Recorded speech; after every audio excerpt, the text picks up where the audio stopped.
Hi, welcome back to the Lifestyle Show with me, Anthony Jordan. Okay, guys, as you know, I have a very strong relationship with up-and-coming artists, and one of them, who I'd like to call part of the Lifestyle family, is a young gentleman by the name of Manny G. You've seen it on our entertainment corner. We featured Stop, which is against gun and knife violence, but this interview is a bit different from a normal Manny G interview. Why? Because we're not just going to be talking music. We're going to be talking to Manny and his co-host by the name of Sam Thompson, a young TV show writer and the creator of the new web series that's out there on YouTube by the name of Buds. What we're going to do here is we're going to talk to Manny, we're going to talk to Sam, see how Buds came about, as well as talk to Manny about his music career. Let's check it out. Okay, right, here we are, ladies and gentlemen, part of the New Talent Rising, and we've got a familiar face, and I've heard you guys are the iconic duo, so we're going to go into this and we're going to do our introductions. First, we will go with our introduction of a very familiar face, and that's the one and only Manny G. How are you doing, sir? Turn to me. I'm very good, thank you. Yes. Good, Manny. Just currently finished a project, actually, a music video, and it's with an organisation called the Westway Trust. It was an anti-gun and knife crime project. It was an anti-gun and knife crime project from a song I wrote 10 years ago with my father, because we realised that a lot of young people are ruining their lives, damaging a lot of communities. A lot of parents are heartbroken because of the activities that these young people are doing, the negative influences that these young people are doing, and it's so easily influenced to get down that path, because a lot of young people are using gun and knife crime as this glamorization, and they think that's the life to live, but it's actually the lifestyle. A lifestyle is what they think they have. The chains that they pop in, the chains that they like to pop off of people, the people that they like to take lives away, the biggest cars, the champagnes they ride in, that's a lifestyle. But life is just basically like living it day in and day out, going out in the fresh air, going out in the park, going out, like interacting with people, socializing with people, doing something practical. So my song is just about that, but bringing the community together, and hopefully with time, my lyrics just meet the right people, and change doesn't happen tomorrow, but my song is bring the community together, man. It's time for a change. Let's stand up against gun and knife crime, because you've got a lot of people, man, just their lives, that model, 25 years old, he got stabbed just down the road there, in Acton. That's very deep, man. He had his whole life ahead, and we don't need more of that stress, you know what I'm saying? We don't need that in where I'm growing up as well. People just as aspiring as me, and it's very heartbroken to see that as well, because he had a lot of potential. And there was these other two people as well who got... Just in Camden, Camden as well. And that's very tragic as well. So if we bring a lot of people, the effective people that have been, victims of gun and knife crime, has lost a lot of people, a lot of siblings, if we bring them together and we just start a load of events, I know money behind it and stuff like that, but if we just start small, it doesn't have to be big. We can have a meeting together and talk to people, and then we could solve this, man. It doesn't happen tomorrow, but a lot of people saying, oh man, you got people, like ignorant people saying it's not. If we get there, man, and if we just do the work, it could happen. And that's what my song is. And I'm proud to say I've completed a music video. I've directed my first project for it, man. And through the cold, and through hiring people, and through hiring the best cameraman, Sam acted as the policeman in the video as well. So he's a multi-talented writer, but he'll get to that later. But I've just done loads, and the music video's out on YouTube, Manny G TV, and just pushing it, man. And yeah. Fantastic, and congratulations to you on that. Thank you. As you said, talking about events and getting the message out there. Yeah. I understand you've also been doing a school tour. Yes, to get that's out there. it. Tell us a bit more about that. Thank you for the light bulb above my head. Yes, I've just started a school tour in January on the 17th in Melbourne Primary School. It's just basically going around the school and telling kids at a very young age that, knife crime is not the path to go around, because it's so easily... it's so easy to be influenced by someone telling you that it's the right thing to do, and it's not the right thing to do. Taking a knife and, carrying a legal weapon itself is the wrong thing to do, let alone taking someone else's life. That's very bad, and it's so easily influenced. Like in secondary, people with Swiss Army knives going to tell you it's good to juke up this youth and nothing's going to happen. That's not a good thing, That's not a good message. So I'm telling these young people at a young age now, so that they are adaptive and they could do something better, They could go to places like the Lyric Theatre Hammersmith. Me and Sam work there. We're assistant directors. We work with a lot of young people, and we want them to go on the right path with their life. You know what I'm saying? Just do something proactive and get you off of the roads and get you off of the streets, man. Because, if you're on the streets, then... If you're on the streets too much with a lot of bad people around you and you're badly influenced, then you're just going on the wrong path. But if you surround yourself with good people, just go a lot of youth clubs, do a lot of practical activities, and get yourself in that certain good frequency, then you're bound to go on the right path, you know. Sort of like cut out the negative and follow the positive. Yeah, Indeed. exactly. Indeed. And this is it. I had to bring on this gentleman here. Sam, welcome. Hello, thank you for having me. No, it's a pleasure having you. Right, the dynamic duo, as it were. Here we are. Thanks for Shub. Sorry. Yeah, so here we are. Lanks and Shove indeed. So we've understood that you're an actor, as Manny said, you were acting you as the policeman in his music video. Yeah. But there's more than that. You guys are best buds, as it were. Yes. Yes. Known Nice each other little for segue. a couple of years now. We've worked with each other at the Lyric Hammersmith on projects. We've currently got a project for Lyric Revolution now. I'm giving that a plug too. And that's on the 17th of March. Yeah, so that'll be in the Lyric Hammersmith for a festival called Evolution, and that will be sharing a little bit of a project we're working on called Journeys. We won't talk too much about that at the moment, but there's always there's always room for more. But I guess what we're really here for today is Buds. Buds, yeah. So like Manny was saying, we've worked together for a good few years now, and we've always sort of had this sort of banter, this comical sort of relationship where I know that I'm having a stressful day, I can hang around with Manny for a little bit and relieve some of that stress.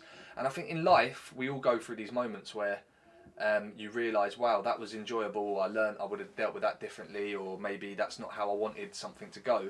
And I think it's about not going, okay, this something bad happened today and that's it. It's about turning a negative into a positive. So what I like to do through my own life experiences is literally write about everyone's negative stories and turn that into something positive.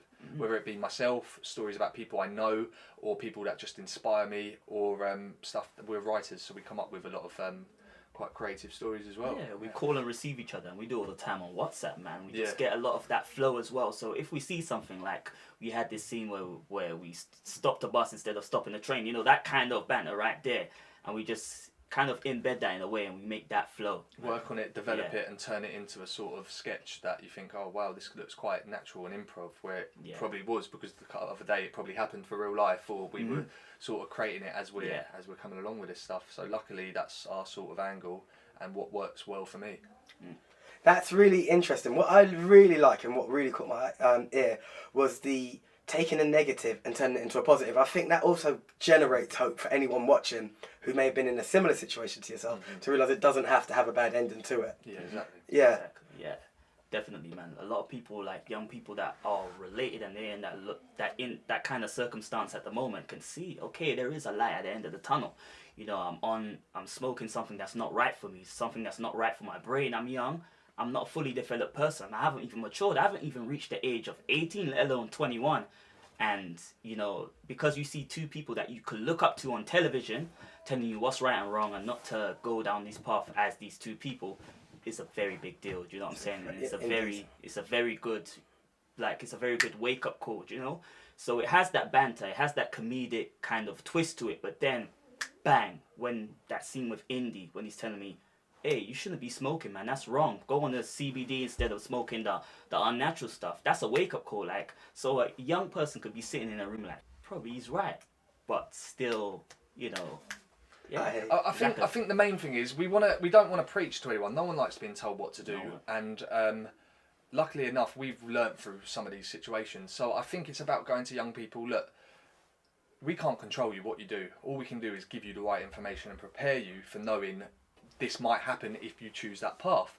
So luckily enough, I've been around all different types of people. I lived in a hostel from the age of 14. I was independently living, which allowed me to be around some very unpredictable situations, if that makes sense, which as a young person I might have got involved at some sort of stages, so been around people, maybe be in the wrong place at the wrong time, but I learnt from it and I went, do you know what, something that's kind of bad isn't technically going to hold me down. I'm going to use this and rise above it, and maybe try to show someone else who's not as luckily hasn't learnt a lot through life and might be going through my sort of similar situation, to go, do you know what, you don't have to go through this to learn. You can learn before you've gone through something bad or experienced something bad. And luckily enough, I'm in a situation now where I can give something back. We've grown up. We're both matured. We're both mature enough to tell it like it is. We're always maturing, but I think we're both in a stage where we're at life. We've gone, do you know what? We're ready to give something back, and we're luckily enough working in a theatre with young people. So no matter what we do, people are going to be looking up to people like me, myself, and Manny. Yeah, every day's a lesson learned, man, and we just take that as well into, into development while we help other young people. Yeah. That's good. So where did your passion for writing actually come from? When did you first realise that? Well, this is was- it. All my life I've been I'm sort of like a TV box. I've got so much going on, but I don't know where to channel it. So I guess writing was the first thing that's kind of showed me that there are other options. You don't have to hang around with the wrong crowd. You don't have to go out on a weekend and get drunk or off your head. You can just keep your head down and you're not deemed as doing nothing with your life. You can actually focus on something and be really positive. So unfortunately my dad passed away a few years ago. He had Parkinson's disease and I didn't know how to cope with knowing that he wasn't very well. So I started off getting into a little bit of trouble, maybe hanging around with wrong people, experimenting with substances and realising, do you know what, there's more to life than this, but I don't really know how to get to this stage or how to get into work, and you've all got to experiment as a teenager. So growing up, I had my dad's illness on one side and I had all these distractions, whether it could be smoking or hanging around after school getting into trouble, and I didn't know what to do, and the lyric was the first sort of place that said, do you know what, if you've got a skill, we can help you and we can guide you and we can channel that into something really, really positive, that you don't have to go around and cause your own entertainment. You can make your own entertainment in a safe, constructive environment. So I used to go to Lyric from the age of 17, between living in hostels, and they were the first sort of place that said, we're going to show you how to own your skills, how to really put what you know up here and get it out of your mind and put it into paper. And my skills were so